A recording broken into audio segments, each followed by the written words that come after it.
తమిళనాడు రాజకీయ యవనికపై కొత్త అంకం మొదలైంది. అసెంబ్లీ ఎన్నికల నగర మోగడంతో రాష్ట్రంలో రాజకీయ వేడి పతాక స్థాయికి చేరుకుంది. ఈసారి ఎన్నికల్లో అందరి కళ్ళు కోలీవుడ్ సూపర్ స్టార్ దళపతి విజయ్. ఆయన స్థాపించిన టీవీకే పార్టీపైనే ఉన్నాయి. ద్రావిడ రాజకీయాల కోటలో తనకంటూ ఒక ప్రత్యేక స్థానాన్ని సంపాదించుకోవాలని చూస్తున్న విజయ్ తాజాగా చేపట్టిన ఒక వ్యూహాత్మక పర్యటన ఇప్పుడు రాష్ట్ర వ్యాప్తంగా చర్చనీయాంశమైంది.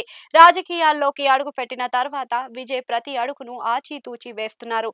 తాజాగా ఆయన కేవలం 12 గంటల వ్యవధిలోనే చర్చ్, మసీద్, దేవాలయాన్ని సందర్శించి అందరినీ ఆశ్చర్యపరిచారు. ఉదయం చర్చిలో ప్రార్థనలతో ప్రారంభించి మధ్యాహ్నం మసీదులో దువా చేశారు. సాయంత్రం ప్రముఖ ఆలయంలో ప్రత్యేక పూజలు నిర్వహించారు. ఒకే రోజులో ఈ 3 ప్రధాన మతాల ప్రార్థన స్థలాలను సందర్శించడం ద్వారా తను కేవలం ఒక వర్గానికి చెందిన నాయకుడిని మాత్రమే కాదని సర్వమత సమభావాన్ని పాటించే నాయకుడినని చాటి చెప్పారు. వ్యక్తిగతంగా ఆయన క్రైస్తవ మతానికి చెందిన వారైనప్పటికీ రాజకీయ వేదికపై లౌకికవాదమే తన విధానమని స్పష్టం చేశారు. తమిళనాడు రాజకీయాల్లో మతపరమైన ఓట్లు సమీకరణలు చాలా కీలకం. ముఖ్యంగా మైనారిటీల మద్దతు లేకుండా అధికార పీఠాన్ని దక్కించుకోవడం అసాధ్యం.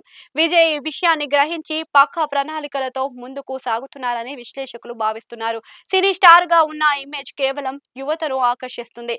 కానీ రాజకీయ నాయకుడిగా నిలదొక్కుకోవాలి అంటే సామాన్య ప్రజల నమ్మకాన్ని గెలవాలి. ఇప్పటికే ఉన్న ప్రధాన పార్టీలైన డీఎంకే, అన్నా డీఎంకేలు ద్రావిడ సిద్ధాంతాలతో బలంగా ఉన్నాయి. వీటికి ధీటుగా విజయ్ తనదైన మార్కు చూపించాల్సి ఉంది.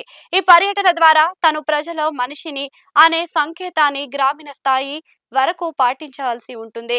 తమిళనాడు అసెంబ్లీ ఎన్నికలు ఏప్రిల్ 23న జరగనున్నాయి. మే 4న వెలువడే ఫలితాలు విజయ్ రాజకీయ భవిష్యత్తును నిర్ణయించబోతున్నాయి.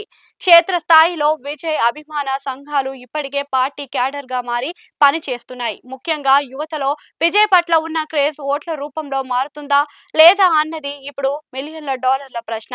మార్పు కోరుకునే ప్రజలకు నేనే ఒక ప్రత్యామ్నాయంగా ఉంటాను అని విజయ్ తన ప్రసంగాల్లో తరచూ చెబుతూ ఉంటున్నారు.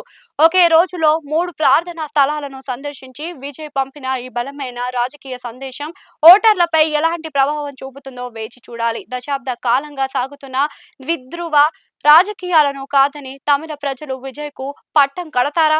ఏప్రిల్ 23న జరగబోయే ఎన్నికల యుద్ధంలో ఈ దళపతి విజేతగా నిలుస్తాడా అనేది ప్రస్తుతం దేశమంతటా ఆసక్తికరంగా మారింది. ప్రస్తుతానికి అయితే విజయ్ తన దూకుడుతో ప్రత్యర్థి పార్టీల్లో కొంత ఆందోళన కలిగించారన్నది మాత్రం వాస్తవం.